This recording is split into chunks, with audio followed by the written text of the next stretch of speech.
Good evening. It's May 19th, 2026. This is a meeting of the Coeur d'Alene City Council, which I will call to order. Clerk will take the roll. Evans? Here. English? Here. Gabriel? Here.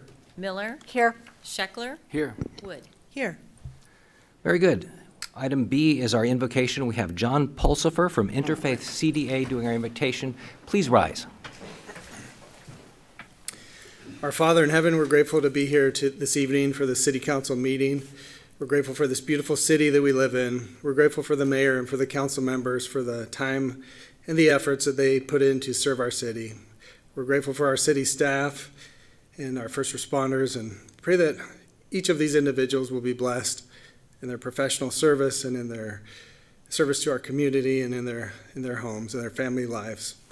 We pray that as we meet together today, that the council members and the mayor can have their hearts filled with compassion and their minds filled with wisdom, that they can carefully balance the decisions that they will have to take into account, and that they can make decisions that are for the best of the community and carefully weigh the rights and privileges that each individual has in the matters that come before them. And we pray for this blessing in the name of Jesus Christ. Amen. Amen. Thank you, John. Let's see. Christy, could you lead us in the pledge, please? I pledge allegiance to the flag of the United States of America and to the republic for which it stands, one nation, under God, indivisible, with liberty and justice for all. Thank you. So we have item D, which is amendments to the agenda. Does council have any amendments to our agenda? Okay.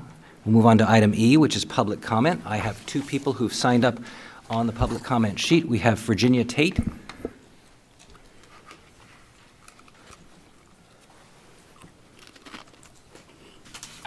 Good evening, Council. I was advised to sign up as I'm on the last agenda item this evening, but I am here for questions and later comment. Very good. Thank you. And the second person is Stephen Petrosky.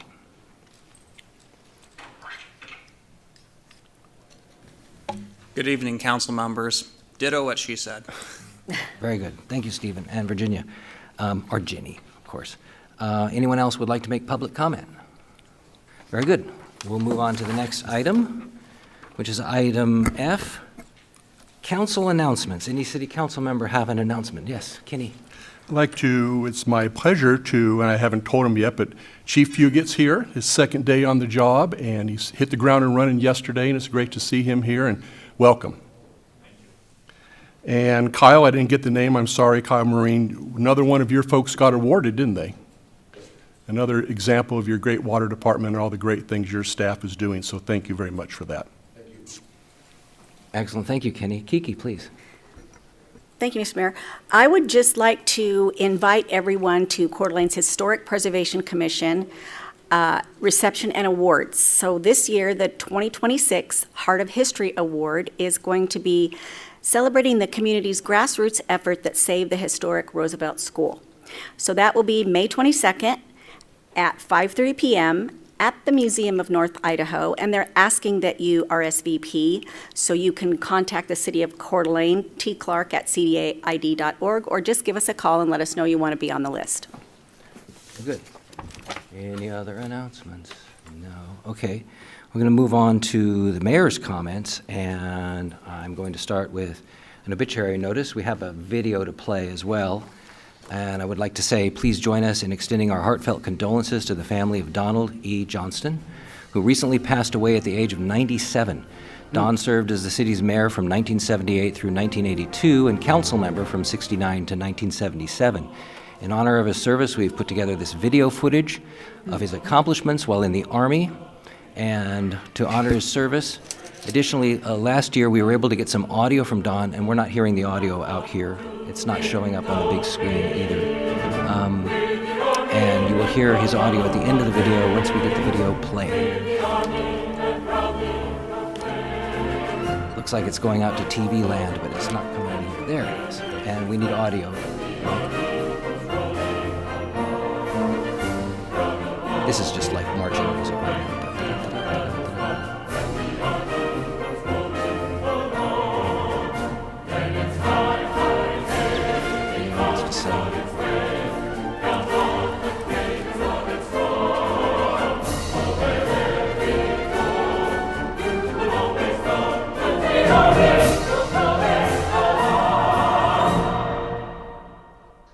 treat your job as you applied for the job, and you just tell your boss, I'm going to do the best I can. Don't ever lie to him. Years at about 9th in the garden, so he was just like a block that way, and just a real pillar of the neighborhood, the community, and yeah, real close. John McHugh, just some good people come from down that way. Yeah, there was a quote from him at the end of that about doing the job as mayor, which I hope went out to TV land and you could have read it in this room. I would like to add that we honor his many years of service and extend our deepest sympathies to his family and loved ones. I used to have lunch with him once a month. I don't know if any of you were invited to the forum that was up there at the Breakfast Nook. It was like all the old folks. I did that. We'd get together, and Don was a regular up there. And I remember the last time I saw him, I asked him, how old he was and how he got there, and he said he was 90 years old and he drove. So, anyway, a good man. Appreciate it. I would also like to I have an appointment here for Adam Kroger to the Arts Commission. Mr. Mayor, I make a motion to appoint Adam Kruger, to confirm the appointment of Adam Kruger to the Arts Commission. Second. Get motion and a second. Any discussion? All those in favor? Aye. Aye. Aye, very good, thank you. I also have another item I would like to mention. Last month, there was I had an outburst here, as I was rather surprised that by comments that were made, there was a question posed to the city attorney, and I viewed it as a setup, as sandbagging. And what I didn't know was there was an email that was sent out on Thursday, April 16th, to Mr. Scheckler and Ms. Evans, carbon copied to Mr. Jacobson, Ms. Tosi, and Mr. Hunter. And the email said, I am writing to you as legal counsel for the city, Dan Scheckler. It is your motion that the mayor is seeking... Point of order, Mr. Mayor. If this is from the legal counsel, is it appropriate to discuss in a public meeting? It's not marked as confidential. It's your motion that the mayor is seeking to circumvent Amy, your council president. This is concerning, as his action would be in contravention of the city personnel rules adopted by council, providing that the city administrator appoints a police chief and is not justified by the statute he references. And of course, this is the point that I disagree with Mr. Adams. And in fact, in Post Falls, tonight, the mayor is making an appointment based on that statute. As you now know, Mayor Gookin intends to make his own appointment for police chief. Below is the discussion he had with me as legal counsel for the city. This morning, I also sent him an Idaho Supreme Court case, Bunt versus Garden City, which reviewed the history of Idaho Code 5204, and it goes on to mention that case and some other items, but I just am incredibly disappointed that our city attorney would, first of all, send a targeted email to specific council members when his job is to represent the entire council, and second of all, to do this in what, in my opinion, is an effort to embarrass and undermine the authority of the mayor. And I wanted to make that public because I think the public needs to know. Amy, you have a question? May I comment, please? Sure. I reached out to Randy for his legal opinion about this because my understanding from the process that you established was that the appointment needed to come from Ron Jacobson, our interim city administrator. And when that process was deviated from, I had concerns. My job as a councilwoman is to represent the citizens and protect us from getting into any kind of legal mess. And I was concerned about that. And I reached out appropriately to our city attorney, who I should reach out to for advice on this. If your concern was with me, why didn't you reach out to me? Because you're not an attorney. I wanted legal advice. Seems to me, Ms. Evans, that your effort was to embarrass me, and you succeeded. And I understand, based on the tone of this email, that it was the attorney's intention to embarrass me as well. And this provides a concern for me because I expect honest and complete legal advice. And based on your action and his action, I do not believe that I'm getting it. And this is also a pattern from you of having concerns about things that I say and things that I've done, and you don't bring them up to me, you bring them up at a meeting, or you bring them up at an opportune time, in my opinion, to embarrass me. And I think this has been going on long enough. Mr. Mayor, the only person who can embarrass you Christie? is yourself and your behavior. May I make a comment as well? Yes. Thank you. I learned of the email today, and I have to tell you, I was pretty upset when I saw it, because through this entire process of trying to select a chief of police, I have felt something was off, and I've voiced that very loudly. I felt like the process was not right, it was broken. I've been very vocal about that, and I've taken some certain actions to try to address it. But then when I saw this email, and I've tried really hard to trust and get over it, but I saw the email and it was very clear that it was directed to the council president and to Mr. Scheckler. Maybe, I don't know, because he's an attorney. I don't know why. And it was instructions on how to basically undermine the mayor, and or at least ask the question. And so I thought, well, okay, I haven't imagined all of this. This is truly happening. And then the Idaho Fidelity Alliance, I don't know who they are, they're a government watchdog group. They actually did some public information requests, and that's how the email came to light, and some text messages that came to light. There was discussion going on. And so, of course, I'm upset about it. I like Amy. I like her as a person. Amy, I like you as a person. But we made you council president to represent the council. And I kind of agree with Dan. If you have an issue over something he's doing, by all means disagree with him. But why isn't it brought to him? It does look like sandbagging. It just does. Like, you waited for a public meeting and it was orchestrated by our city attorney and 2 council people. So I'm not happy about it at all. I'm quite upset about the shenanigans that have gone on in this entire process. Mr. Scheckler.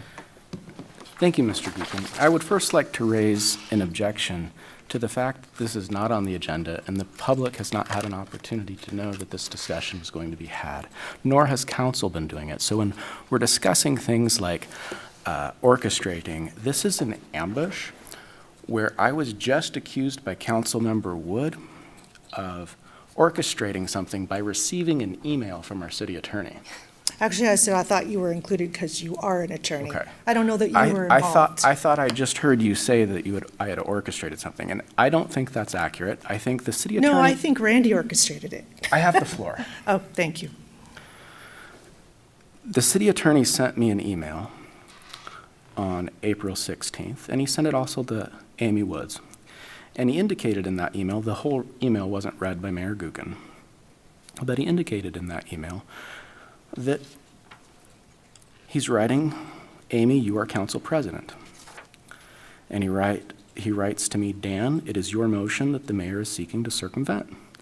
So could you just set the date and the time context? Looks like it's April 16th, 2026, 8:14 a.m. Okay, thanks. And so I'm just pulling this up now during this meeting. I wasn't given prior notice that we'd be discussing this, but here we are.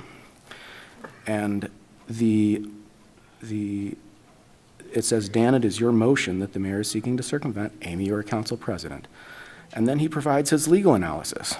And he goes on to state his legal analysis in detail, citing Bunt versus Garden City, State versus Wayland, Idaho Code 50-204. He describes the 1967 Idaho Session Laws, Section 68. And he goes on to describe all of that. And he says, therefore, my legal opinion, as stated to the mayor, is that the mayor cannot do this. So in the email, he also references that he had previously provided this same legal opinion to the mayor. He notifies the council president, he notifies me, who is requesting the motion to be placed on the agenda, and I only think it's appropriate for him to provide both council president and me his opinion. If anybody else wants this email, they certainly could request it, but I don't understand what the problem is to have legal advice from the city attorney being provided to the council president and to a member of city council making a motion. And I think that if we're going to discuss this, we should put it on the agenda. So I move to table this discussion and put it on the agenda for the next city council member, so the public is given notice that this will be discussed, have an opportunity to weigh in, and then allow us to discuss this without springing it at a city council meeting. The motion isn't actually on the agenda for discussion, so I'm just going to put it on the next agenda for you. Will that be okay? Yes. Okay, so we're going to go ahead and put that on the next meeting's agenda for a discussion. There's no action being taken. And we are allowed at council comments to just say things that are on our minds. It's really only time to air concerns or to honor someone. So, yes, Christie. May I also request items on the agenda, Certainly. the next agenda? Absolutely. So along with that discussion, and I'm sorry, Amy, but I'm going to ask that we review, Amy being council president, because you just mentioned that 2 people received the legal advice, not the full council. And the council president didn't come to the mayor, didn't come to the rest of council. So I'd like to review that. I'd also like to review the employment of Mr. Adams, because I think the full council should have full, confidence that we are all represented. Mr. Mayor, Yes, Kiki. this is really disheartening to hear all of it. I am trying to absorb what is just occurring here right now, but I have had a sense for quite some time over this police chief issue that there was a lot of orchestrating going on, and that there's a lot of information that some council members, Christie, you with your heavy involvement and dealings with the police department, and I know Mayor Gookin has had, by him saying so, many discussions with Captain Hagar. And I feel like there was orchestrating going on, but I don't agree with the fact that Mr. Adams did anything inappropriate, including sending the emails to the people who he felt it was important to. I feel like there's division among council, and that some council members are going after staff members. I feel like that is occurring. That's my sense tonight. I don't know why and where that comes from, but to call the city attorney to have his employment reviewed, to be put on an agenda, that seems just highly inflammatory and inappropriate. Mr. Mayor. So I have no problem with discussing these things if it's an executive session item, that we think that there's some grounds for this, but to pull forward all of this to an agenda item when it's brought up and announcements is to me just not good policy-making decisions. It's not good business, and it's really going to lead us down some negative rabbit holes. We're already there. Kenny?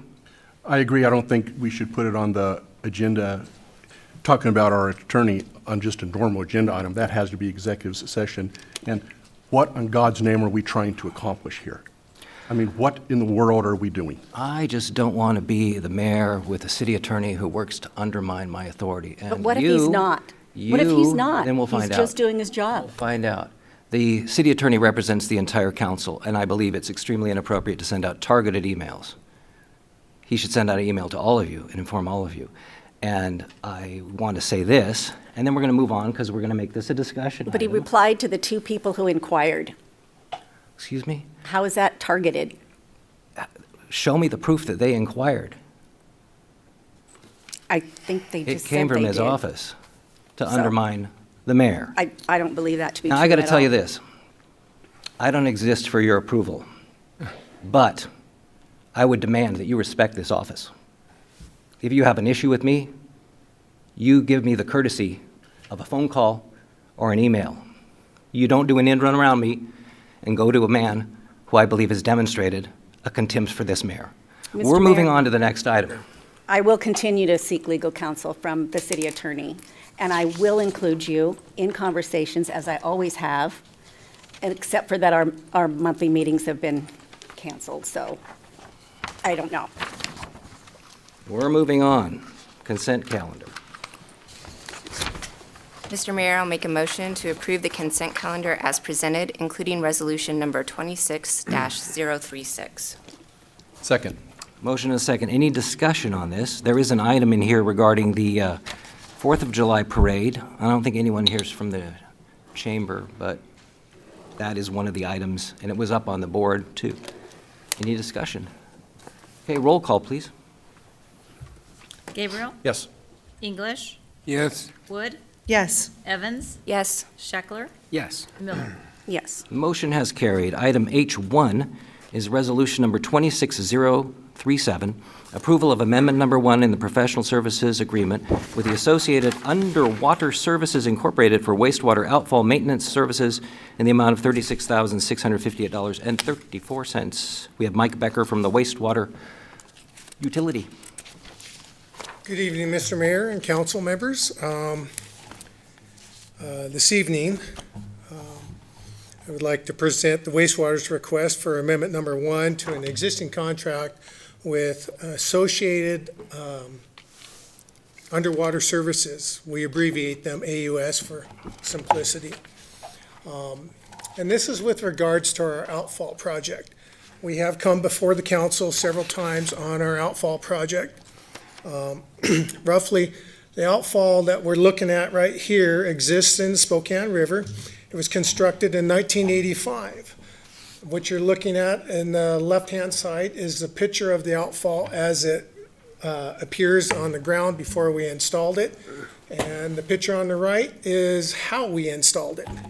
Fast forward 40 years, we do not install things in the Spokane River with heavy machinery in the river per se. So what you're looking at won't be allowed as part of this project.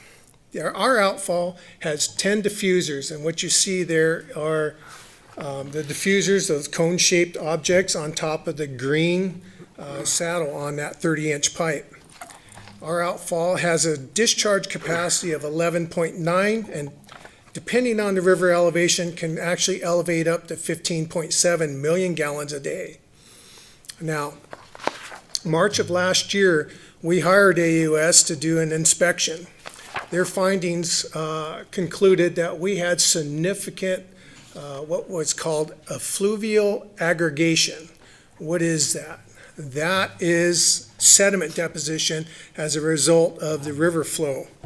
And what you're looking at here is in 2021, one of our diffusers was at ground level.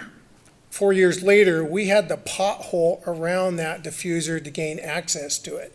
And so what I did is hire the same firm to do what we call a bathymetric survey of the outfall right there. And as you can see in this photograph, these are the individual diffusers that have been potholed. And we have approximately 7 of them that we had to dig down to expose. In red is where we deposited it. This would be downstream of our outfall. So eventually the river will sit there and level that out. I provided a conceptual sketch of our outfall, and as a result of that 4 years of deposition, you can see our outfall is approximately 50% filled. One of the diffusers is completely buried and non-operational. Again, this was last August, so we don't know what kind of shape it is in today, but what I'm doing today is presenting this contract amendment for cleaning out our outfall. Now, why did it change so quickly? To be quite honest, many of us don't have an answer for you. What we do have is I expanded out that bathymetric survey, and as you can see in the middle of the Spokane River here, this is your river, here's a treatment plant, here's our outfalls. We have a ridge line that's forming up in the middle of the river. So, big deal, right? Actually, if you think about it, if you take a 3-foot diameter pipe, flowing half full and put that same amount of water in two 18-inch diameter pipes, you have an increased flow velocity that occurs. And that increased flow velocity is probably, this is purely speculative, responsible for the sediment deposition. So what are we going to do about it? Well, the first thing we want to do is get council's approval for this amendment. Let's clean out our outfall. Again, it's 50% full of sediment. That means we only have 50% capacity out there. We don't want to compromise that any further. Let's get that cleaned out, and then as a maintenance project, we will continue to do these inspections on our outfall. Because this is a maintenance project, we're not required to file any permits or notifications with the Army Corps or Kootenai County Waterways or Idaho State. And with that, I'll entertain any questions. Any questions? Kenny? Mike, when you brought this to us earlier, you made a comment that there's a chance that this could change because we don't know what we were getting into, correct? That we can change. When they go and do the survey, we don't know exactly what they're going to find. So that's what this is they found more than we thought was going to be there. Correct. Yeah. So, yes, And you gave us a heads up that that would probably happen anyway, so thank you. yes. Any other questions? Okay, looks like you did a super job. Okay, Thank you. Looking for council action then on Resolution 26037. Mr. Mayor, I'd make a motion to approve the amendment number 1 to the professional services agreement with the Associated Underwater Services Incorporated for wastewater outfall maintenance services in the amount of $36,658.34. Second. We have a motion and a second. Any discussion on the motion? Okay, roll call, please. English. Wood. Yes. Evans. Yes. Scheckler. Yes. Miller. Aye. Gabriel. Yes. Very good. Thank you, Mike. But you're still there. I'm We still have here. Resolution 26038, which is approval of a professional services agreement with JUB Engineers for the 2026 Water Resource Recovery Facility, WRRF, plan update in the amount of $1,278,800. Please Yes. continue. Thank you, Mr. Mayor. Thank you again for approving of the amendment number 1 in the previous presentation. So I'm here to request the wastewater's request on updating our facility plan. What is our facility plan? Our facility plan basically outlines our capital improvements and operations of our treatment plant. So it basically tells us, is it time to do something different? Is it time for new equipment? Is it time to upgrade this equipment? And so, as in accordance with Idaho statute, last year we came before the mayor and the council with an RFP that solicited local engineers to sit there and submit. We received 4 of them. We selected JUB engineers because they were the highest ranked. Now, as you may recall, we came before you and said, okay, we have several items that we're going to be presenting, and one of them is our updating of our facility plan. The facility plan is the how-to for us. And so this was done last in 2018, and it dealt mostly with capacity-related issues at the treatment plant. This new facility looks at the entire treatment plant, the biological process, the capacity, what new technology is out there that we should consider. So with that, we have worked with JUB. We have a history with them. They've done a great job for us in the past. They've done 3 collection system sewer master plans. That's the pipes out in the right-of-way. They've done 2 compost facility master plans, and they have done numerous projects with us. So we have a good history with JUB. So it's with that we're requesting that council approve a professional services agreement with JUB in the amount of $1,278,700. And I'm losing my voice. Mike, that's really a lot of money. Yes. Is that just what it costs? We went through a negotiation process, and we actually met with JUB to negotiate them on the scope of services 6 times. And this is what we whittled it down to. So, yes, seems like a lot of money, but keep in mind that it's outlining what we're gonna do for the next 10 years. And, our wastewater projects are usually really cheap. And so we try to be thrifty with the public's money. So this is one of those cases where we have. Oh, my goodness. Well, anyway, Kiki has a question. So Mike, did you talk to other engineering firms? Yes, we actually went through the RFP process. We did a pre-selection meeting. It's kind of like a pre-bid meeting. And we laid out, okay, what our expectations were. And kind of said, okay, this is kind of the direction that we see ourselves going. And, tell us, what are we on the right track? Out of the engineering firms, JUB said, hey, first of all, your schedule's really aggressive. You should probably consider, other options here. And then, again, some of the other firms that basically cookie cuttered their RFP. I was kind of disappointed. You could have changed the name from the City of Coeur d'Alene to the City of whatever in their proposal, and it was so disappointing to see that they weren't interested in, providing us with what we needed for our facility plan.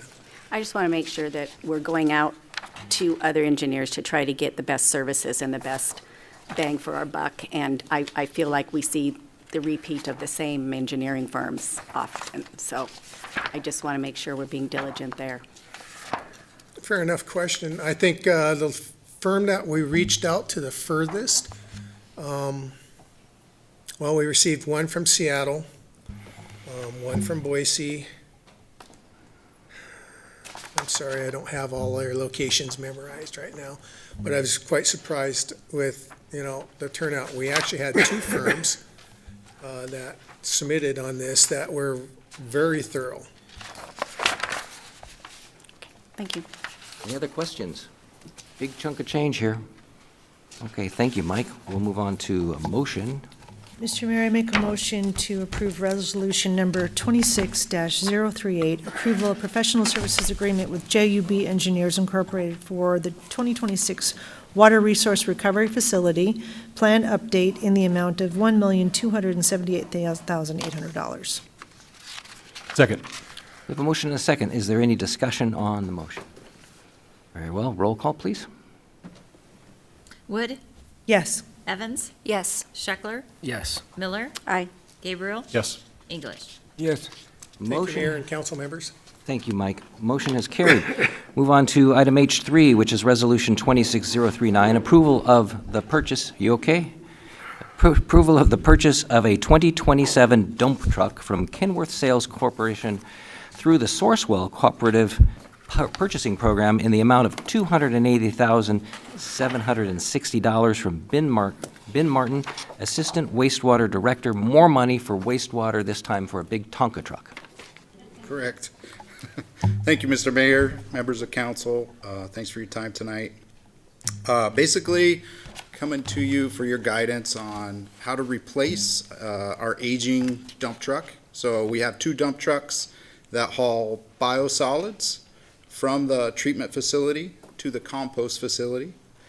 And so they take turns running loads up to that compost facility. We've got one truck that was replaced in '21.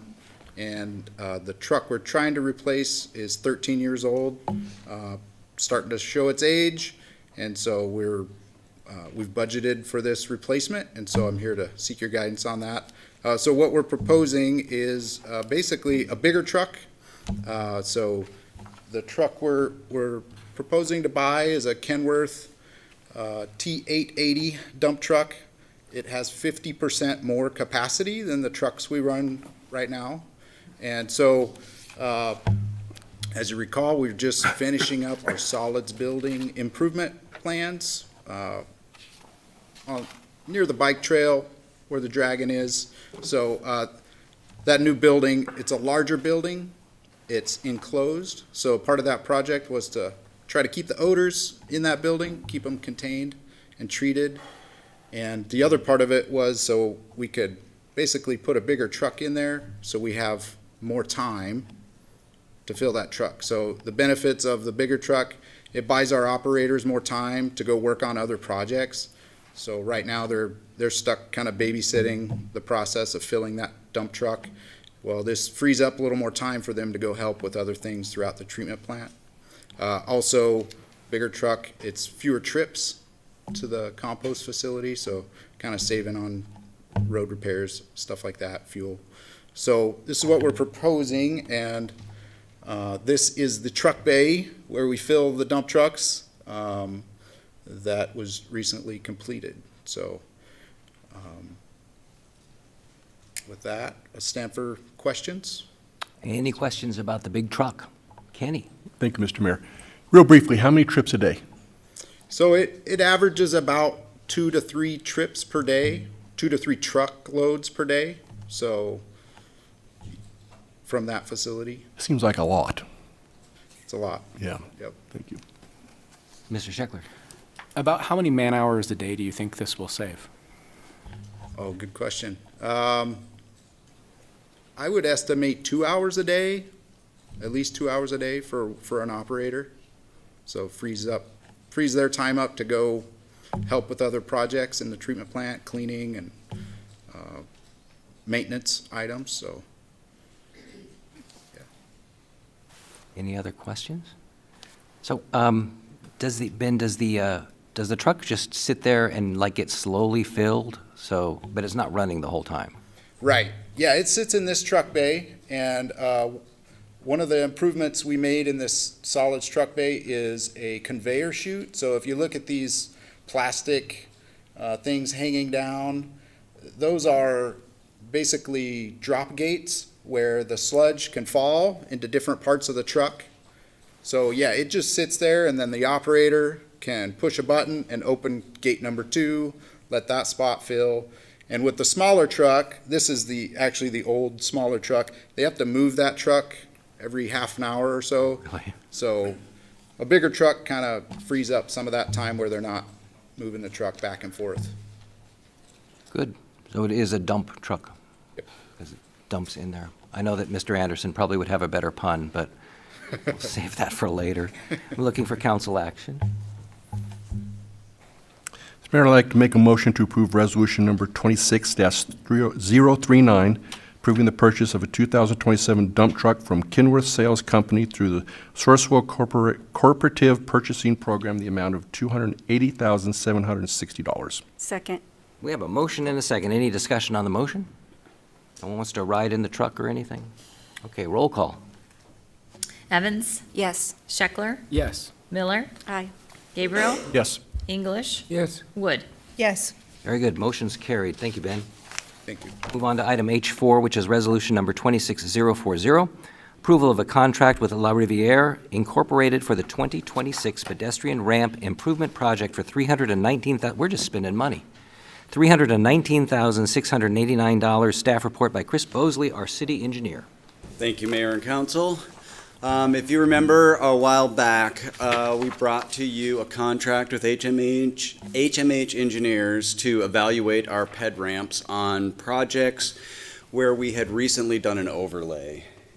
Title II of the Americans with Disabilities Act requires that we provide accessible ramps when we resurface a roadway. It doesn't count for chip seal, but it does for an overlay. So that's the difference that we're seeing there. These are some of the ped ramps that were in the project areas where we did our work in the last couple years. So now we're trying to catch up on these and get these ped ramps upgraded to meet federal rules. These exhibits were taken from the report that was given to us by HMH Engineers when they finished their investigation, which shows how they measure all these ramps, which is pretty standard, and I believe it's an ITD exhibit. And then these are the locations where we put a bid package together for these ped ramps at these major intersections. And so we put it out to bid in late April. On May 7th, we opened bids, and the results were very close. less, or about $2,000 difference between the two of them. So not normal that we get bids that close, but La Riviere was the apparent low bidder, or is the low bidder. It's not just apparent anymore. And so with that, I would ask you to approve the contract with La Riviere for this project. And Chris, this is for ADA compliance? with the Correct. Older ramps. Very Yes. good. Any questions for Chris from Council? Kenny? Mayor, this is toward you as well. This comes from the chip seal overlay budget, correct? Yeah. So next budget, we will have the ability to put that back in so we can start playing catch-up a little bit? Hopefully. Yeah, and a follow-up to that, Kenny, and it's a good point. Didn't we not have at one point in time a separate ADA sidewalk abatement budget? We have a sidewalks, yes, we do have an item for concrete. It's not nearly enough to handle something like this. So we have to dip into the other fund, as Councilman Gabriel said? Correct. Okay, yeah, we'll work on that, Kenny, and I know that's your priority, and I appreciate that. Kiki? That was my question. Oh, okay, that was her question. Any other questions? No? Looks like we're good. I'm ready for council action on this one. Mr. Mayor, I'd make a motion to approve Resolution Number 26040, approval of a contract with La Riviere Incorporated for the 2026 Pedestrian Ramp Improvement Project for $319,689. Second. Motion and a second. Any discussion on this motion? Roll call, please. Scheckler, Yes.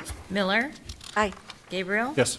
English, Yes. Wood, Yes. Evans. Yes. Very good. Motion carried. Thank you, Chris, but you're not done. We have item H5, which is Resolution 26041, which is establishing a 2-hour parking restriction on Wallace Avenue between 1st and 2nd Street with a 15-minute parking restriction at 110 Wallace Avenue. It's to you again. All right, thank you. This is the second time I bring you a parking matter since the Parking Commission was dissolved. So the streets downtown, as we all know, have a 2-hour parking restriction. They go as far north as Indiana. That was the last item I brought here, was for some was for a 15-minute parking zone on Indiana. Now we're moving up to Wallace, the next street north from downtown. We know that across the street from this block is where the Roosevelt is and where the condo units are going to be built very shortly. So the property owner, Jonathan Burns, had reached out to me. He is here if you want to ask any questions of him. If you could, just for people who are looking at home, Chris, can you wiggle the mouse Oh, up to the yes. area where we're supposed to be looking Yeah, at? so I put an orange bar across here representing 2 hours, and then this little spot right here is the 15-minute parking zone. It's actually not quite that big, but it encompasses both driveway approaches where you can't park anyway. Sweet. Okay. And Mr. Burns had come here and made public comment, and that's what initiated this conversation. Very good. And so here is a photo of or a Google Street View of the street. That gray 4Runner there is where the 15-minute parking is desired. It's in that spot right between those two approaches, and you can see the other cars parked down the street on that side of Wallace. And so we're recommending establishment of a 2-hour parking restriction with the 15-minute zone at 110 East Wallace. And I should also throw in there that I didn't have this information at the time that I put the staff report together, but I was able to talk to Diamond Parking to find out how much extra it would be to patrol that block. And they said at this time there wouldn't be any additional charge, but I'm sure that would come up in negotiations for the next contract. And that was going to be a follow-up that I was going to have maybe to Ron, in that this doesn't take effect until we do the new contract, or would it take effect right away? In our discussion with Diamond, we have made them aware that this is coming forward, and they seem to be willing to address it and patrol it at this time, and then we'll address it in the next contract. Excellent. Thank you so much. Thank you for your work on that, too. Ron has been working on the Diamond contract, and it's a very good contract with the city, so appreciate that. And any questions for Chris from council on this item? I'm not going to make it hard. Oh, Kiki. I have a few. Ron, do you know when the next Diamond contract is scheduled to be negotiated? Yes, but I'd kick it over to Renata because she's going to be much smarter than me. I think it goes through 2028, the current one. Through what, 2028? We Okay. have been working with Diamond on a couple other issues, though, so I don't think this is going to be an issue until that contract comes up. Can we make comment, or? Absolutely. I have a question, and I did actually mention this to Chris in the past, because I kind of have a couple issues with it. One is, this is the second time since our parking commission has disbanded that we've had a one-off where we did something for one block. The second is, I'd really like to get this business owner what they need, but I feel like this is going to set a precedent that's just going to be another block, another 15-minute, another business, and it could even spread to more residential areas, saying, well, if this one person got it, you know, why can't we get it? And what is the policy and the precedent-setting criteria we have that says we agree to this or not? What I'd prefer to see is potentially pulling back our parking commission in at least an ad hoc committee to take a look at, with all the new building, the new businesses, the new high-rises that we have, do we need to expand our footprint for the 2-hour parking and set new criteria for what those 15-minute spots are? So I'm not against getting this for this particular business, but I would like the caveat to say that it's time for us to review this, because this precedent could just keep us going through them block at a time. You want to put that on an agenda for discussion? I would like to hear if council agrees with any of that. I'd like to put it on an agenda, but what I don't want to do is cause a huge amount of staff time for something that isn't going to get any traction, so. Yeah. Seems reasonable to me to have the discussion. All right, so I'm, Worth Put it the on time. we agenda. haven't voted on it because it's not an item, but I will put it on the next agenda so that we can talk about parking, downtown parking. And we do, Hillary is in the ordinance, we do have the downtown height restriction thing coming forward at some point in time, too. And maybe we could marry the two and discuss that. I know parking is part of that, so maybe we'll just build that up and That'd be tackle great. it all at once. So, That'd be great. thank you, Kiki. Any other questions on this one item? Well, Yes, Christie. thank you, Mr. Mayor. For this particular request, though, I would make a motion to approve resolution number 26-041, establishing a 2-hour parking restriction on the south side of Wallace Avenue between First and Second Street, together with a 15-minute loading, unloading zone at 110 Wallace Avenue. Second. Motion and a second. Any discussion on the motion? Roll call, please. Miller, Just, sorry, my discussion question is coming out of my brain slower than it needed to. But on this motion, if we approve that, does that affect putting this on the agenda item? It's just allowing this one business to have it until we have a chance to take a look at it all. Is that where you're going? Okay, wanted to be clear. Thank you. Yes. Gabriel, Yes. English, Yes. Wood, Yes. Evans, Yes. Scheckler. Yes. Very good. The motion is carried, and thank you, John, for bringing that up. We do care here at the City of Coeur d'Alene, and that actually happened a lot faster than I thought it would. So appreciate that you brought it up, and thank you to Chris and Ron and Renata for putting in the effort to get this to happen. Item H6 is up for next. We're talking Resolution 26042, approval of an agreement with Virginia L. Tate for the provision of water services outside the city limit at 4176 East Potlatch Hill Road and future annexation. We have Kyle Marine, who is our Water Department Director, and we may also hear from Hillary, our Community Planning Director, and Randy, who is our City Attorney. Please take it away, Kyle. Thank you, council, for having me. I apologize. I'm trying to get this to expand, but it is not working right now. I will click through them this way if that's okay. I apologize. All right, council, I bring before you tonight, should council allow water service to 4176 East Potlatch Hill Road without annexation and/or require city infrastructure improvements. So I put a short presentation together that includes information on my staff report. The property owner at 4176 Potlatch Hill Road had come to the water department and to the city because of their well going dry. They requested service from the city at the time. During that process, annexation was going to be a requirement because they were contiguous to city limits. Moving forward with that, discussions began to move forward, and annexation agreements take time. So we agreed with the property owner to set up a temporary connection, which is this connection here.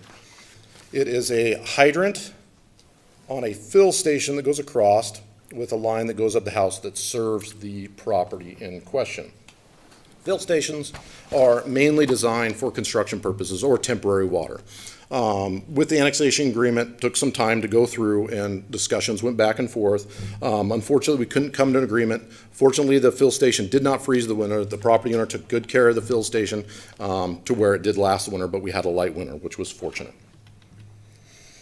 Water services out city limits, we created a policy. I'm sorry, I don't know why this is not zooming out. Policy number 17.001 in lieu of services outside the city limits due to Idaho Water originally having water lines that ran outside of the city area before the city took it over, and then the city incorporated the water department, and we still had services outside city limits. The city did not want to serve,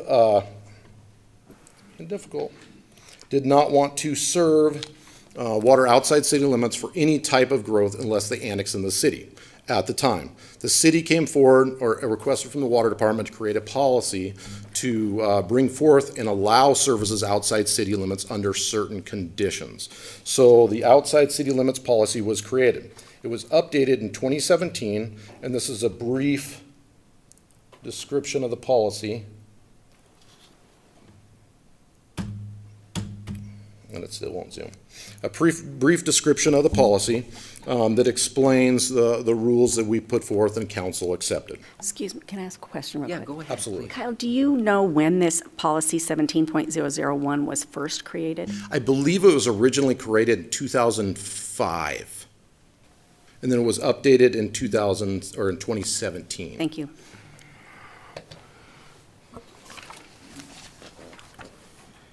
With that policy in 2017, there was maps that were identified and locations, and every property was identified that fronted an existing water main outside of city limits on whether it could get services outside of the city limits without current annexation and sign an agreement to annexate once the properties were contiguous. And it also identified properties that were contiguous that needed to be annexed at that time. The properties in question is this property here, and it was identified as a single-family dwelling unit at the time for a singular service, which is 4176 East Potlatch Hill Road. Once the applicant came in and met with city staff to go over the requirements for annexation, there was a lot of items that were brought up by city staff that would be required upon annexation. This is driving me nuts why this won't work. I apologize. I cannot get this to zoom up or move out of my way.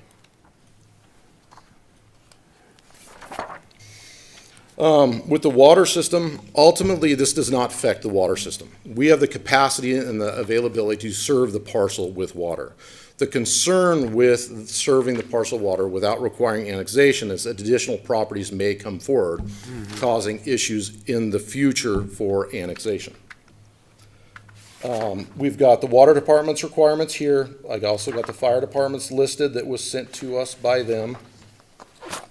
We have the annexation administration requirements, sewer requirements, and then the final report. And this, I put together a quick map, and you can't see it that well. I apologize that it won't zoom up, of about 28 other parcels that were denied through this process because they didn't meet the criteria or they didn't want to annex. And I will stand for any questions, and I believe the applicant has time to discuss as well. Any questions for Kyle on this? I know that this is going to be really complex, especially, I mean, I've been talking about this for a while, but if you just are new to this, you might not fully understand what's going on, so please ask your questions. Christy. Thank you. Kyle, appreciate your staff report. You did put in here, which I think is of interest to the city, there's no direct cost to the water department to serve this parcel. You also put, ultimately, the city water system has the capacity to serve this lot with no effect to other existing customers. The requested connection would not reduce system pressure or service levels to other customers. So I appreciate that you've done a fair analysis, that this is not going to cost anybody anything or reduce services to others. But I don't know if you have talked at length with fire personnel, that if they don't have water up on that hill, because we dig in and we don't offer a good neighbor agreement, and we know there's a business up there and there's other homes, I gotta imagine that people's lives are at risk. And what's more important here? I guess I'm not concerned about a precedent, because everything comes before council one by one, and we decide, whatever sitting council it is, one by one, whether we're going to approve something. So have you assessed the fire danger, or have you asked the fire department to assess the danger? And if so, what have you come up with? Yes, each department was discussed with on the requirements, what they would require upon annexation. I believe the fire department here, I don't want to speak on their behalf. I just took their notes that they passed down to us, put them on the presentation for your viewing pleasure. But if you have any specific questions for fire capacity or needs, I would strongly ask that the fire department come up and answer those. Okay, I guess, yeah, I can do that later. I'll let other people. I do want to interject here, if I could just interrupt you for a second. So this is, as it's not annexed, it's serviced by Kootenai County For Fire. Yes, correct. This is not, the Coeur d'Alene Fire would do an interagency agreement if they were closer. But as this is not annexed, it's not in the city, it falls under the jurisdiction of Kootenai Fire and Rescue. Correct, yes. Okay, and there is a hydrant, one of their hydrants, that's at the entry to the property currently. At the access road that enters the property, correct. Okay, but that's not a city hydrant. We have city hydrants along the frontage road that accesses their, I'm going to say road to their property. The fire department requires a certain distance because they don't have, and I'm speaking for the fire department, I apologize if I mess up here. But the county fire department has, from what I understand, tankers. They haul water. So they have the capability to fill up the hydrant, run up the road, pump it out, and put out a fire. And Council Gabrielle, I'm sure, could elaborate a lot more on this. With the City of Coeur d'Alene Fire Department, they don't have tankers. They have to hook to a hydrant, and they require to be within a certain distance of a building to put that fire out. With the requirements of the fire department, from what I understand, they need hydrants within a certain footage of the building to be able to fight that fire adequately and safely. And to fill in council with a little bit more detail, because I have been in the weeds, and we'll get to you, Dan. But the annexation requirements are not only that the road be improved up to city standards, but that 2 fire hydrants and a fire line, another water line, be created by Ms. Tate in order to reach annexation requirements. Is that, do you have that in your report at all? Yes, I have it right here on the screen, and like I said, I apologize, it's a little small. So their requirements that they sent to city staff was they must meet fire flow of 1,500 gallons per minute at minimum of 20 psi, which the city fire hydrants do. Hydrant spacing must be 500 feet. That's one of the big catch-alls on this. There's a hydrant not within 500 feet. From what I understand, the measurements is up that was taken. And I do have a picture of this fill station. This one is on a hydrant. I don't have the measurements from here over the hill, but I do believe it's it's a lot further than 500 feet. Yeah. And the fire department is not interested in running a hose up this hillside to fight a fire. They would bring the truck and apparatus up the road to access it, and there'd be, I don't know how many feet of hose that would have to be put in to get to the truck to get it to fight the fire. And this is a cost that would be borne by Ms. Tate. Correct. She would be responsible to meet annexation agreements in order to upfront all those improvements, but what she's wanting is a water line. Correct. All right, Dan English had a question. Well, were you asking? I think he was Dan first. Scheckler. If, on the other side of her parcel, there may be future parcels that want to annex in to the city of Coeur d'Alene. If this parcel isn't annexed in, what sort of consequences would flow as far as extending sewer or water if this one parcel is connected but not annexed in? How does that affect things? So, great question. So under normal circumstances on annexation of parcel or subdivision or anything along those lines, there would be always the requirement for the to and through requirements, which is similar to the wastewater, which this isn't the greatest map, so I do apologize. We have water and a hydrant at this point. They would have to bring it down this road to the into the property. That way, when this gets annexed, it could be extended on to the next parcel and the next parcel and the next parcel to continuously move that water line on in city limits as things are annexed. Does that answer your question? Yeah, I think so. And Mr. English? Okay, well, and I'm reminded the Book of Ecclesiastes tells us there's time for seasons for different things, and as we get to the outer boundaries of Coeur d'Alene, we know we're going to be fine-tuning it. You know, it's been talked about over the bridge for a long time, but at this time, for the needs that are right there, and if every one of them wanted to come in, it's still only a known universe of 28. So I think this is the time that makes sense. And then I would fully expect, following up on yours, that, you know, some of the ones down the river may very well want to, and that might make sense. But for now, this is a very identifiable area need. So I think it makes sense, and I'll support it. Yes, Kenny. Thank you, Mr. Mayor. Ms. Tate, we've had many conversations for many years about this. I'm trying to figure this and get her to the finish line, and I would love nothing more than to get her to the finish line on this. The fire flow has always been a huge issue for us, for not specific to her residence, but where her residence sits.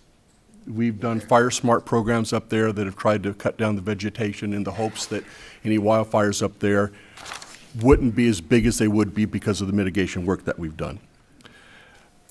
My concern, and I agree with Councilmember Wood on this, is every one of these that come, we get to take a look at. My only concern about this is, unfortunately, we do set precedents, and how are we going to tell those folks down the road no if we don't say yes to this? And I'm going to caveat that with, I really want to get this to the finish line for you. Hang on a second. Yes, Thank Christie. you.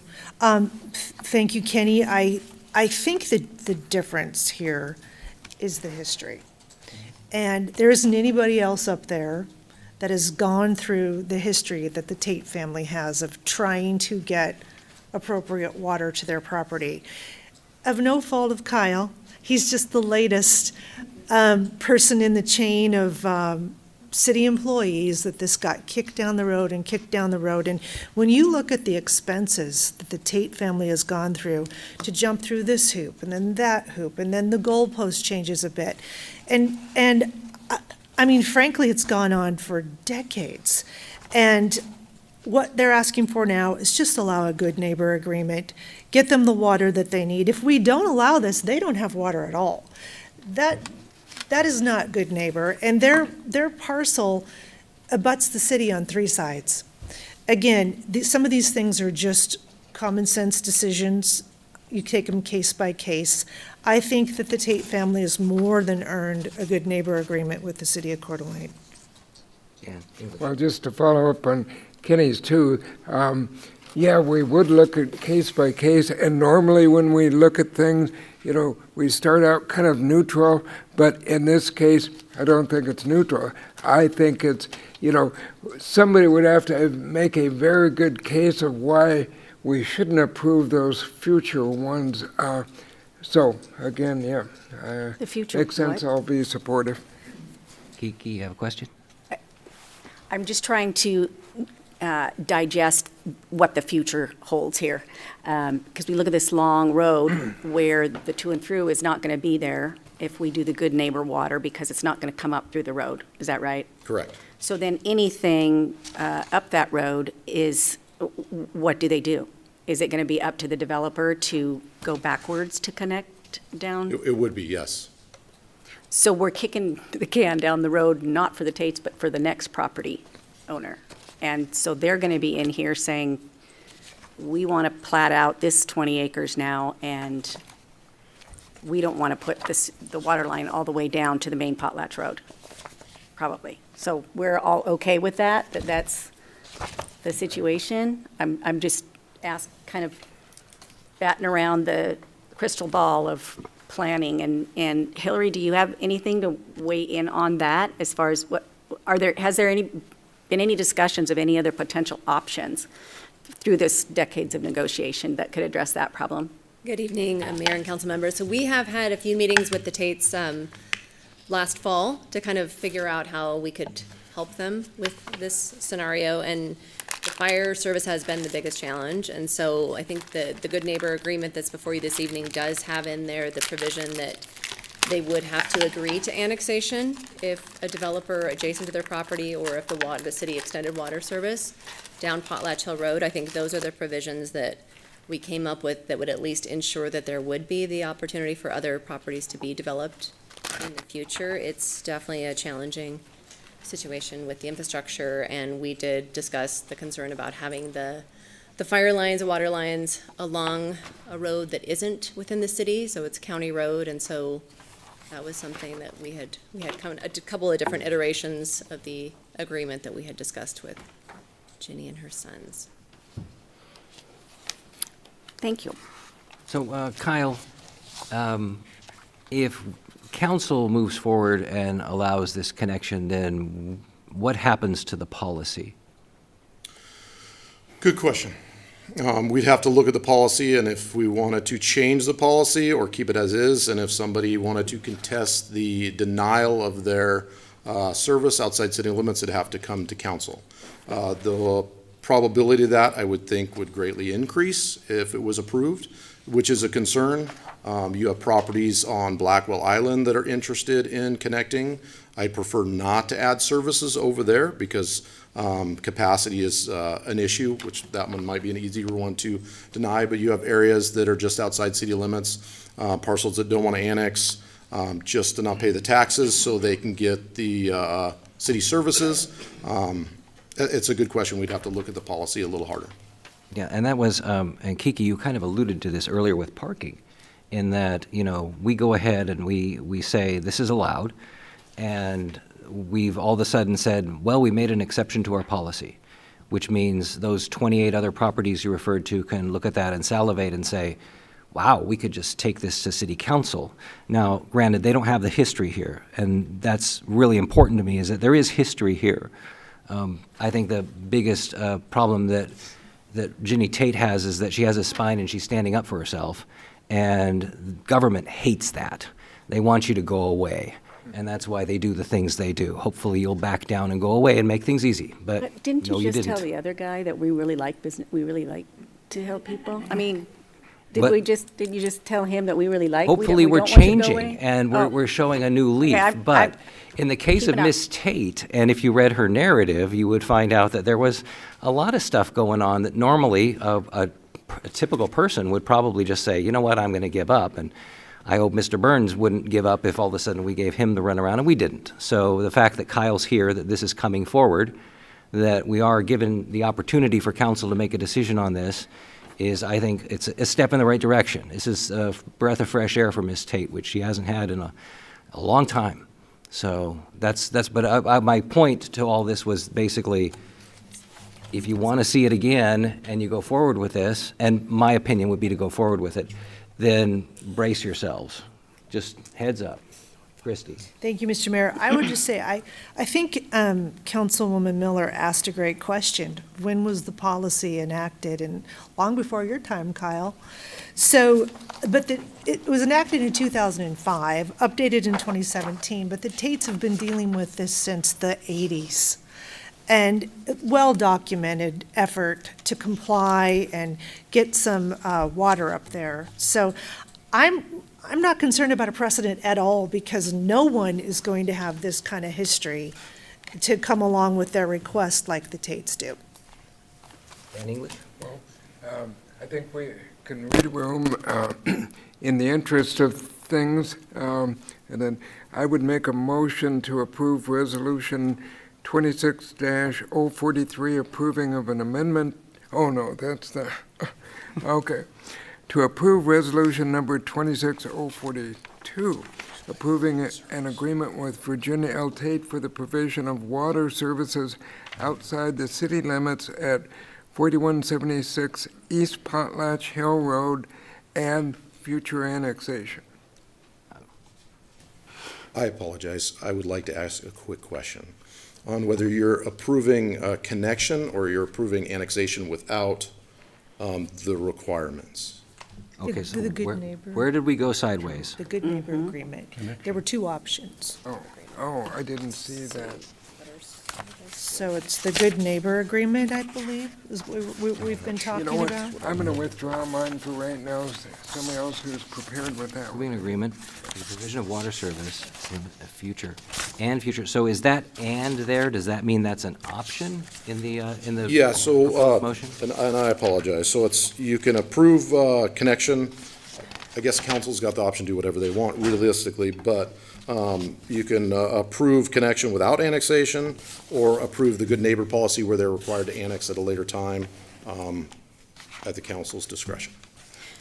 How does that work at the council's discretion for a later time? So with the good neighbor agreement, we have, and I believe that was included, but I apologize if it wasn't. So with the good neighbor agreement, they agree to connect to services for city water, paying cap fees, connecting, follow all city water policies, and then they will annex at the time of being contiguous, which they already are, or when council requests them to be annexed. Would that be considered a poison pill then? So we go ahead and allow her under good neighbor policy, but lo and behold, she's right next to the city, she's forced to annex.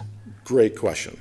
Or a later date, they're required to annex, and then the requirements would fall in place. So I apologize if I'm confusing. No problem. Kiki, did you have a question? I was clarifying that very point in that, in the good neighbor agreement, which has A, B, and C, and a couple dozen items, What page number was it that? says, I don't know. We don't know what page we're on. Anyway, okay. It's in there. It's in Okay. there. Then I'm fine. But it appears, and I'm hoping that this is true, that the Tate family has read this and agrees to it before we say, yes, we want to go this direction, and then it becomes up for negotiation. But it says that the agreement, upon acceptance, shall bind and become obligatory to their heirs, that they will annex when certain things occur. Randy has a question or a I don't statement. have a question. It's on page 189. Oh, there we go. Right after the resolution. Oh, okay, thanks. Oh, thanks. My So- little one of three was on top of it. So that's the policy, and if you don't want to, and I don't know if that would trigger a forced annexation or not. I mean, I think council should just be really clear when you make the motion as to what the future would hold on this. I know what Ms. Tate wants, and she doesn't want us to change rules again. Right. And I guess I was going with to get it across the finish line and get her the water she needs. And this last one says that if the Tate family opposes annexation in the future and doesn't comply with the city's performance requirements, the city may terminate water service. So that's part of what they're agreeing to, is that we get that eventually the future is going to change. And tell me if I'm off base here, but we don't have the crystal ball to know when is the parcels around them going to want to annex or develop, and how's that going to look. And so, but it just does say when those situations change, that they aren't going to oppose annexation. Can And we add I that? would assume be involved in some of the expense of that down the road. Can we add that and like attach it to the property, et cetera? Is that something we can put in the motion? Well, To it's in the record this? agreement. It's in the agreement, but I just, my fear is forced annexation. I don't want all of a sudden have, here's your water, oh, and here's the bill for annexation. That's what I don't want to see happen. If I may, that agreement that was referenced, it's in the packet, has a provision that's specific for annexation. It says Tate agrees to request annexation of her real property at the time any property adjacent to 4176 East Potlatch Hill Road is annexed into the city and is required to extend water system infrastructure in East Potlatch Hill Road, or if the city's water infrastructure is otherwise extended down East Potlatch Hill Road. Tate shall be subject to all procedures and applicable fees at the time of annexation request. In addition, Tate agrees to negotiate in good faith all the terms and conditions to be included in an annexation agreement, which she shall execute. Tate agrees to comply with all city policies, codes, and regulations in effect at the time of annexation. So it doesn't just say we're going to require her to annex next year when we decide. It's specifically if the property's next to her or if the city is to extend city water infrastructure down. And hold your question, Ginny, so I can get through the council's questions, and they may answer your question for you. So go ahead, Christie. Thank you. Hillary, yeah, my question, I will ask you, but it's obviously directed at Ginny. Have you reviewed this entire document with the Tates, and have they agreed to this proposal? This is an agreement that we shared with them last October. I don't know if Ginny is in complete agreement with this or not. She had sent us back some comments previously, but we had. So this is outside of a good neighbor agreement. To have the good neighbor agreement, they have to agree to all of this. Is your proposal? This is based on language in our good neighbor agreements that the city council has entered into previously. So that's how this language was built into there. Plus, we added the provisions that were specific to this site for the water and the fire protection services. Mr. Mayor, are we able to ask Ginny Tate? I was just, unless there's any other questions for Hillary or Kyle at this point in time, Ginny, if you could come forward and address these issues. I know that there's a lot of history, and you like to talk about the history, but if we could just concentrate tonight on moving forward. I think council is looking for information from you on what you would like to see, what you're afraid of, and how we can help you. Well, thank you. Thank you, council members. I think the first distinction we need to point to is that the request for water goes back to the 80s when the city came to us to bifurcate our property. And in exchange for bifurcating our property to allow the traffic to Armstrong Park, which was annexed into the city, with no other way to get up the hill, we were promised, we were guaranteed by contract. This isn't a good feeling, it isn't a good neighbor, we had nothing to do with the construction of Armstrong Park. We're not familially related to Mr. Armstrong or to the developer, nor were we in business with them. In exchange to allow the road to go up the hill, we were guaranteed water and sewer hookups. So this is the biggest difference that I see between us and everyone else that may be asking for water. I don't think anyone else has that same agreement. Further that, back in 2018 or 2019, we took our north 4 acres of our property, of my property, and annexed that into the city. And that is how those fire hydrants got there. This fire hydrant that Kyle is referencing that we're hooked up to is one that I paid to put in. The city didn't pay to put that in. I paid to put that in. The water line carrying the water to us that was guaranteed by contract was never installed. So that's a conversation for another time. Certainly we don't want to bring up here, but that is by fact, and I'm certain if one were to request that information, they would find letters from Mr. Scott Reed addressing the fact that that water line was improperly installed at the time. My first request for water and the hookups from that contract came in 1995, long before your current good neighbor agreement. So there are your major differences that cause us to be slightly different than everyone else. You will see on the letter that Ms. Hillary just spoke to from the City of Coeur to me has not been sent to me. It's dated May 19th, 2026. I don't have it. I've never read it. Oh, okay. No. Okay. So you're saying the good neighbor agreement that is in front of us you've never seen? This particular agreement dated this date, I have never seen. Were you sent a copy of the packet? I pulled down a copy of the packet today. All right. But I have not seen this. They have not come forth and discussed this. I will go so far as to say there's been discussion of fees incurred by the Tate family that we have asked for offset on cap fees that are not addressed in this letter. There were the one, and I'm sorry, I'm trying not to go into he said, she said, because this goes on quite some time. When my son Steve and my son Jeff and I met with Troy prior to his, several times, prior to his retirement, we had an agreement to annex, an agreement to be annexed as we were, as we sat at that moment. And we left the room agreeing that that's how we were going to proceed. Several days later, and right before it went to council, less than 48 hours before it went to council, we were issued a letter similar to this, but since I don't have that in front of me, I can't look word for word, that was completely different than what we had agreed to in the room. And so this is where the problem goes on and on and on. And I know in my 7-page highlights that you realize we've been paid close to $100,000 in engineering and fees that have produced nothing.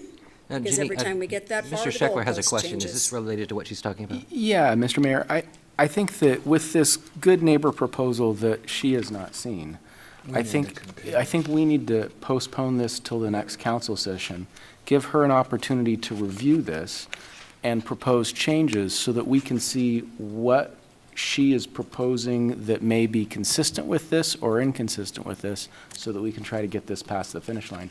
But I just get the sense that we're not ready to move forward until she's had an opportunity to review this and propose to us exactly what we want to do. Actually, I'd like to speak to that, and I apologize. I don't think it's that council and the majority of the city are not prepared for it.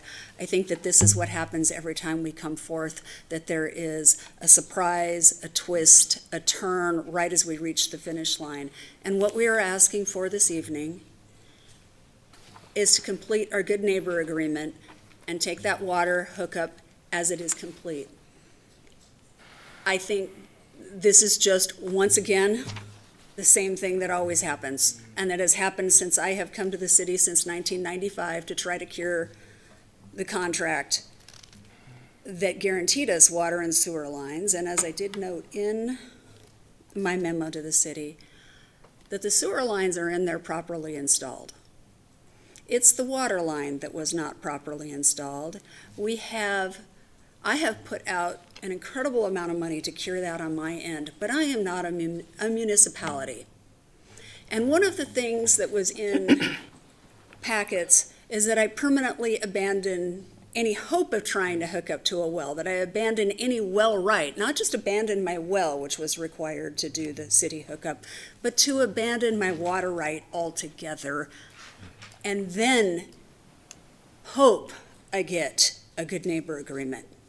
This is not fair. Mr. Mayor. There is no way for me to win this. 1 second. Kiki, please.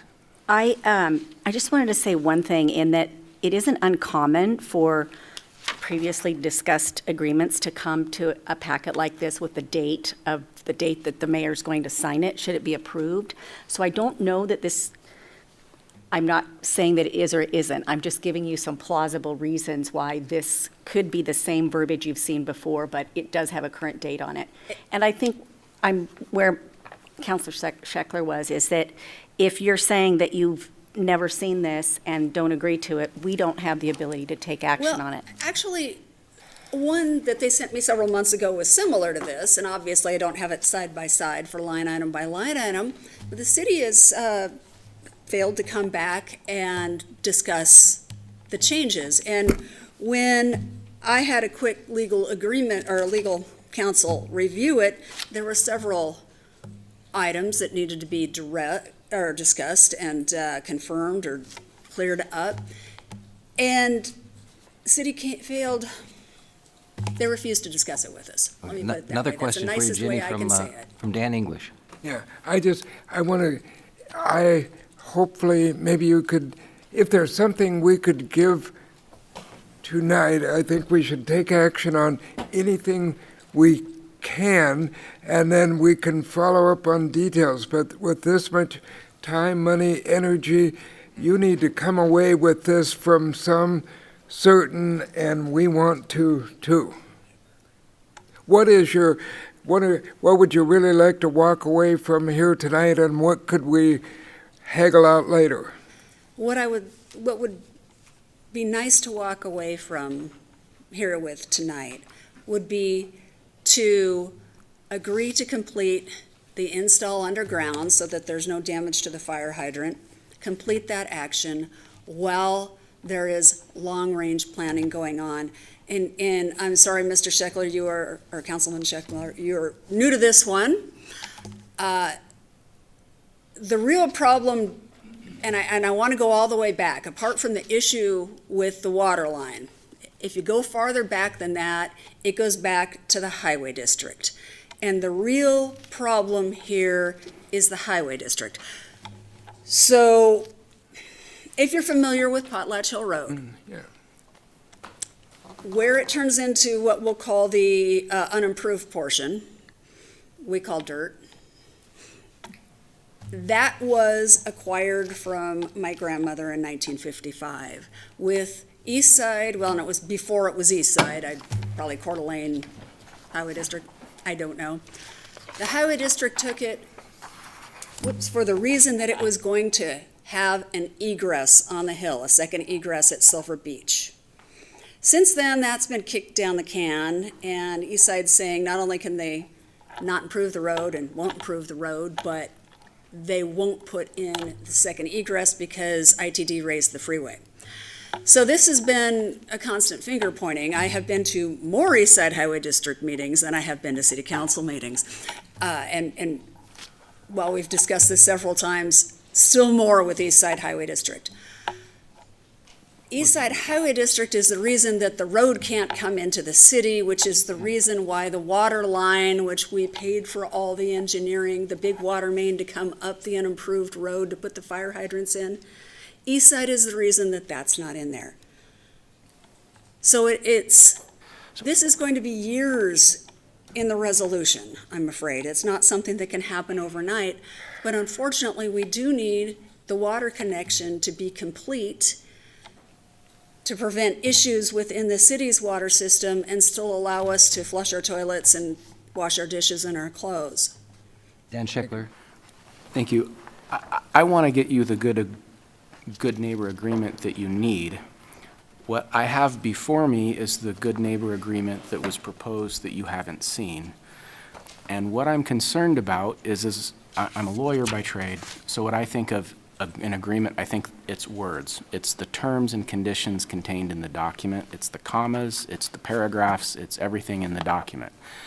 And I guess what I want to know is what are the precise terms of the good neighbor agreement that you want, and can you propose that to us or change this document given some time so that there's a motion we could make that could then adopt a good neighbor agreement?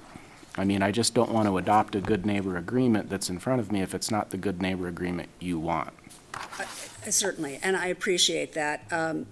And where I'm going to take point on that is that the planning department has pointed the finger and said that I am supposed to come to the table and negotiate fairly and in good faith, and yet it is the city and the department heads, sans Mr. Marine, that have changed the terms of the agreement every time we get to the end of the field. So it is a little frustrating to have it called upon me to negotiate in good faith when there are others that have failed to do so. Ginny, other than a series of heads on pikes, what would you like from us tonight? I don't want any heads on the pikes. I would like to get our water connection complete. I would, future-wise, love to annex to the city of Coeur d'Alene. Again, my biggest problem is it is millions of dollars to change that road. And unfortunately, while I have a gorgeous view, it came with $0. It didn't come with pre-barreled oil, as we often joke about. It didn't come with any amenities. In fact, it came with an outhouse. Would it be okay if we basically directed staff to provide you with a water connection and then to work with you to negotiate a future annexation agreement? That would be lovely. Okay. That would be I would make that dream. motion. But In the interim, you have the water connection, so that takes the good neighbor agreement out of this completely? Well, I think I'm not an attorney, but I think you have to have the good neighbor agreement, although I did pay for that fire hydrant, and the agreement when we annexed our North 4 acres into the city was that we could continue in a kind fashion to move forward towards an agreement of water and sewer to my residents. So, because council does have, I mean, the thing that was proposed in the packet, it's not required to be adopted. We can direct them to provide, or to work with Jenny for an agreement going forward without having to delay it any further. And that would be my concern. I mean, obviously, you can tell from the story, and if you read the narrative, that there's been a lot of delays and a lot of lane changes in this entire process, and Yeah. I just want to be clear that what we're doing, though, is saying we're directing staff to negotiate an annexation agreement, give them their water service in the meantime, but that annexation agreement is going to deviate completely from our normal annexation policies. it would be I don't know, Hillary, how would you move forward with this, not knowing that it's not technically an annexation agreement, it's a pending one, or it's something that could happen in the future, a requirement? That's kind of your challenge, is just how the city code and state statutes related to annexation. So this is really, it's better kind of under this other agreement format. I did look through my documents, and the document that is in your packet, while it has today's date, is verbatim to what you received in December 11th, so I do have that in here. And Ms. Tate at the time did send back on the 12th of December changes to the agreement, adding where she disagreed and where the city should be paying for fees or giving credits and things like that. So we did not come to agreement at that time. I don't think you responded other than to say that it was pulled off council agenda.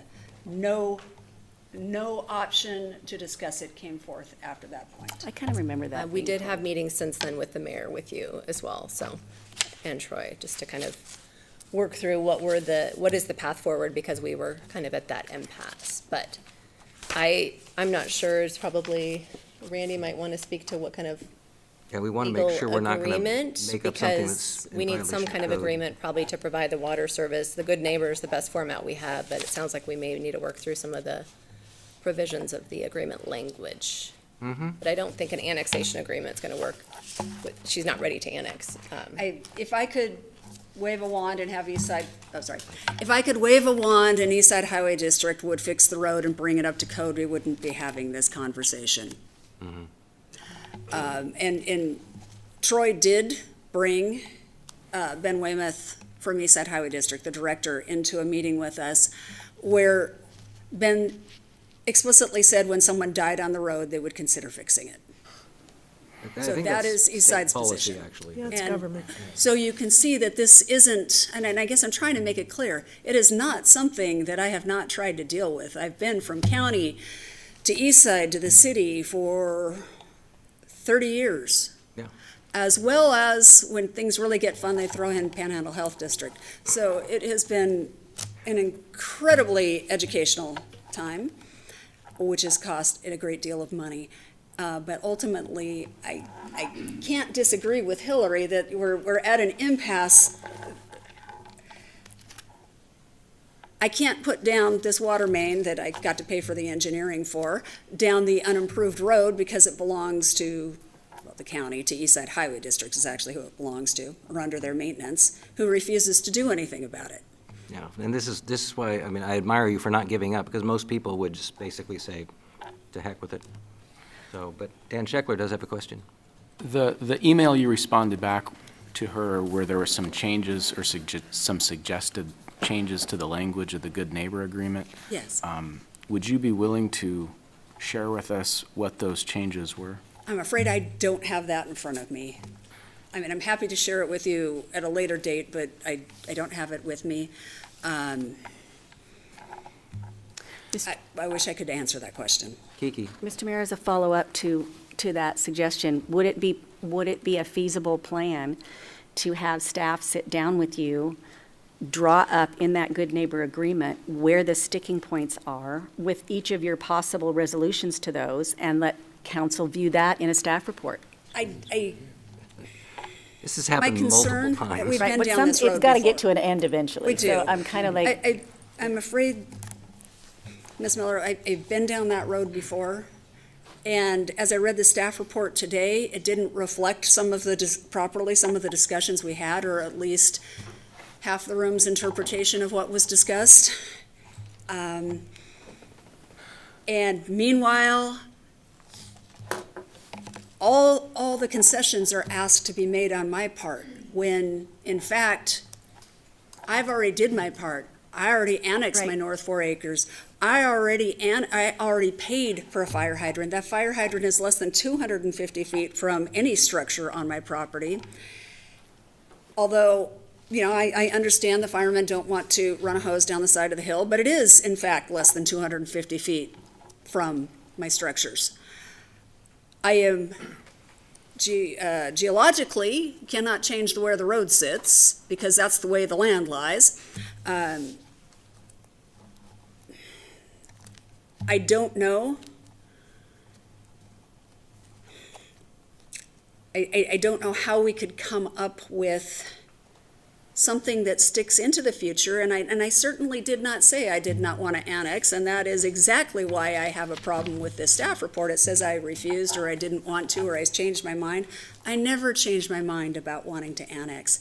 I simply said that I can't move the road, and I simply said that years ago, we came to agreement with Mr. Pickle, and he directed our engineer, his pick, he got to pick the engineer, to resurvey the road. So Meckel came out to survey the road, and we paid for the engineering firm to draw what it would cost to bring that water main up the road, and we got that far, and then we submitted to put that in. Now that at the time was about $250,000.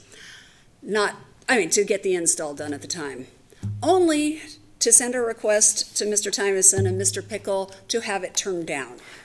So I'm at a real loss as to how many more things are y'all gonna ask me to pay for? Kiki? so I'm just going to circle back to my question. Is it feasible for you to take the current good neighbor agreement, which you had some questions back to around December, 5 months ago, sit down with staff, and between the two parties, create a comparison report of what you want to see in it versus what staff says is they're capable or able to put in it, so that we have all the facts in front of us when we're trying to make a decision on what to do for you? Considering they haven't responded to that email other than to say they pulled our item off the agenda, and mind you, when they sent me that letter, I had less than 48 hours to respond and get it in front of the city clerk so it could get to the packet. Less than 48 hours. I'm sorry. I'm not trying to be difficult. I'm saying that this is the pattern of behavior that I encounter. So what you ask of me seems very difficult, because here we are. This is dated May. The other one was in December. They haven't come back to talk about it. They haven't come back and say, here's a resolution, here's a workaround. But meanwhile, if I don't take that water underground or finish the connection underground, there's a problem to the city water line. We were lucky to have a light winter this year. Again, it's a conundrum, and I think it's a two-part answer. I think first we have to approve a water connection, with part B being future discussion, but I can't tell you what Eastside's gonna do. That always seems to be the sticking point, and I can't tell you what they're gonna do because no one's died yet on the road, according to them. And I can't tell you who's gonna decide how they want to change their property. Dan Scheckler. What if we cut staff out of the loop? And what if you came back to us in 2 weeks with your email from December that said what changes you wanted to make to this good neighbor agreement, and you let us know exactly what changes are in dispute so that we can decide and move forward with this promptly at next council meeting? A little nervous about cutting staff out of the loop because there are legal obligations we Right. have. And statutes we have to follow, so. But, Mr. Mayor, if I may. I'm sorry. No, Dan English was waiting, sorry. As one more middle ground, what would you feel about having that meeting with the staff, but also a council member would be part of that, and I would be willing to volunteer. I know that proper, I lived here my whole life, but that would be, then we'd have kind of a mixed party. I'm afraid we've gone that route before. Christie? Thank you. I actually like Mr. Scheckler's proposal that it's back to us within 2 weeks. Of course, staff would help guide us on what they think is appropriate versus what's actually doable for you. And then we decide. I don't want to kick it down the road. Here you are. We finally got you here. But it looks like we still don't have all the information. You still don't have all the information. And if we're going to make a decision that doesn't bind you to something that could harm you in the future, That's my biggest fear. then we probably need you to give us that document that you gave to staff. Kenny? Ms. Tate, I hope what you're hearing here tonight is we want to get this done for you. And I think part of the reason we're asking for more information is not roadblocks, is to protect you. I mean, that's what I feel is we're trying to do, is protect you, get you to the finish line, get you your water, but we don't want to sign something and you say, well, I didn't say that. I think we want to get all the information done so you're protected and we can move on. And I appreciate that. I truly appreciate that. As you can imagine, struggle with some of the complications that have occurred during this arduous journey. I have many times met with city, and there's several people in here that have heard me say that. We've sat down and had agreements, and we go back to the table to get ready to sign, only to have different wording in the document. So I guess I would say I am more than willing to do this, but I get to write it. It keeps changing, and I have more than once walked out of a room saying, this is not what we agreed to, this statement is a lie. And it breaks my heart to say that of my city. For those of you that don't know, my family has been here almost 150 years. It breaks my heart to have to go through this. Christie? I'd like to make a motion to follow up on Mr. Scheckler's proposal that we put a timeline on this. And we're back here in 2 weeks. So my motion, Mr. Mayor, is to table this for 2 weeks, give the Tate family time to come back with the information prepared for council to review that speaks specifically to the Good Neighbor Agreement and future annexation, and any expenses that seem exorbitant and not agreeable because this has been going on and on and on. That would be included in the information brought to council for the next agenda. Second. You have that, Renata? No, not exactly. Kiki? Any discussion on this motion? Okay, and Jenny, you're going to work with staff. If you send an email, make sure you carbon copy me on it so I can be in the loop and see what's going on. Question for staff, you're given 2 weeks to come up with something. Is this doable in your world? I mean, it's an order from council, but I want to make sure that it's something that you're not going to come back and say, whoa, we're not ready. See, it seems like you guys are real close on a couple issues, and so I just want to, and Kyle, actually, I think the question is more for Hillary, because this has to deal with a pending annexation. And so you know what Jenny's told you in the past regarding things that she's requested. How is this going to work for you in 2 weeks? I think it's not just planning. I think this would need to be water and legal as well as planning, and potentially fire. But in the document that I have that Jenny had sent back that she had initialed all the changes she had made, we have all that from before, so we could sit down and look at the two documents and kind of figure out what those changes need to be to bring it back to you. So I think the 2 weeks is doable. Randy, do you have any conflicts? No. Okay. Okay. We can send you her response immediately. Okay. And I do note that Woody and Troy met with her on January 29th. discuss her changes. Okay. Very good. All right, so we have a motion on the table. Any further discussion on this motion? Okay, all those in favor? Aye. Any opposed? All right, the motion carries. Thank you. And thank you, Ginny, for your continued patience, and hopefully we're like right at the end. Sure hope so. Thank you. Appreciate it. Thank you. Thank you, Stephen.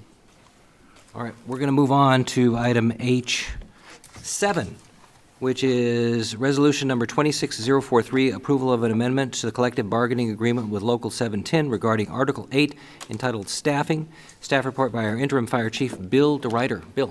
Good evening, Mayor and Council. So as of April 1st, the Kootenai County EMS system funded another day for our Medic 34 car. So now we're staffing our Medic 34 car Monday through Friday. So that increases our minimum staffing to 19 during those days.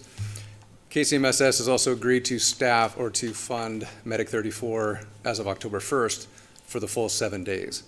So this amendment to this article is to capture both of those, so we're not back here at the end of the year changing that amendment again, or changing that article again. We're hiring more coming up to go through the academy this fall to cover the extra 3 people that are needed to staff that ambulance for the full 7 days a week, 24/7, and that is anticipated to be as of January 1 of 2027. Makes sense. Any questions for Bill? Yes, Kenny. Just real quick, as our liaison to KCEMS, they did commit, as Bill said, to paying for this into perpetuity. And I think I appreciate more than anything you bringing this up because you don't get to do it twice. So, thank you. Very good. Any other questions?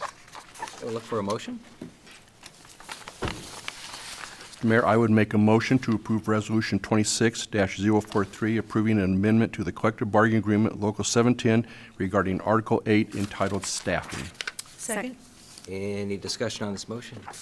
Roll call, please. English, Yes. Wood, Yes. Evans, Yes. Scheckler, Yes. Miller, Aye. Gabriel. Yes. Motion carries. Moving on to item H8, Council Bill 26-1008, approval of a repeal of Municipal Code 564 entitled Amusement Machines and Arcades. And Renata's going to be doing double time here. If you don't mind, I'll just present really quickly from here. This is mostly a housekeeping item. It's a code that's been on our books since 1982, if you remember the days of arcades where all the kids hung out. So I think it was really just a code that the city enacted to try and protect youth and have some sort of oversight. It really just isn't any sort of business license we've issued for over 15 years. We haven't seen a need for this section, so it's really just kind of a cleanup. Other cities that have something similar, like the Dave & Buster's over in Spokane Valley, Triple Play over in Hayden, they don't have any regulations for those type of business. They just treat them as a normal commercial business. So staff is recommending a repeal of this section. Yes, it was funny when I read this in the code, because back in the 1940s, they would license pinball machines. And that's where it came from. And I asked Kelly Setters, I said, so when was the last time you issued an amusement device license? And she's like, never. And I said, should we get rid of it? And she's like, yes. So that's how we got here. Any questions for Renata? Any people play pinball here? Space Invaders, anything? Oh, you do, you play pinball, very good. Okay, well, given that there's no questions, we could look for a motion.